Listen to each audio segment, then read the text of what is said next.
Morning breakfast சாப்பிட்ட central ஸ்டேஷன்லேயே வந்து Madras coffee சொல்லிட்டு ஹோட்டல் ஒன்று பார்த்தாங்க. சரி இங்கேருந்தே பார்சல் வாங்கி போகலான்னு சொல்லிட்டு ஃபஸ்ட்டு என்ன டிஷ்லாம் இருக்குன்னு சொல்லி பார்க்கலாம் நாங்கள் போனோம். அங்கே போர்ட்லேயே போட்டுருந்தாங்க பிரேக்ஃபாஸ்ட் லஞ்ச் டின்னர் சொல்லிட்டு. பிரேக்ஃபாஸ்ட் பார்த்துட்டு நல்லா இருந்துச்சுங்க, அஃபோர்டபுள் ப்ரைஸாக இருந்துச்சாங்க. நீங்கள் ட்ரெயினில் போகிறப்ப ஏதாவது ஸ்நாக்ஸ் வாங்கினா கூட இந்த ஹோட்டலில் நீங்கள் ஸ்நாக்ஸ்லாம் வாங்கிக்கலாம், எல்லாமே சேல்ஸ் பண்ணுறாங்க இங்கே.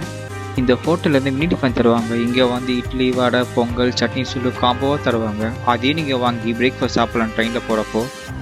நான் இந்த வீடியோ முன்னாடி சொன்ன மாதிரி சென்ட்ரல் ஸ்டேஷனில் மெட்ராஸ் காஃபி ஹவுஸ் ஹோட்டலில் வந்து பிரேக்ஃபாஸ்ட் வாங்கியிருக்கேங்க. வாங்க என்னென்னு சொல்லி பார்ப்போம் ஒன்று ஓப்பன் பண்ணி. நாங்கள் ஃபஸ்ட்டு பொங்கல் பார்சல் வாங்கினோங்க. இந்த பொங்கலில் வந்து சாம்பார் சட்னி கூட தந்திருக்காங்க. பொங்கலோட வடை வாங்கிக்குவாங்க சாப்பிட. அந்த பொங்கலில் சாம்பார் ஊற்றி அந்த பொங்கலை மிக்ஸ் பண்ணி அந்த பொங்கல் சாப்பிட்டு பார்த்தோங்க. நல்லா சுடதான் இருந்துச்சு. காலைல வாங்கின பொங்கல் சுடதான் இருந்துச்சு. சாப்பிட்றப்போ டேஸ்ட் வைஸ் வந்து ரொம்ப நல்லா இருக்குங்க. அப்புறமா இட்லி வாங்கியிருந்தாங்க. இட்லி ஒன்று பெருசாக இருந்ததுங்க. ஒரு செட்டில் 3 இட்லிங்க. டேஸ்ட் நல்லா இருக்குது சாப்பிட்றதுக்கு, சாம்பாரோட இட்லி சாப்பிட்றப்போ.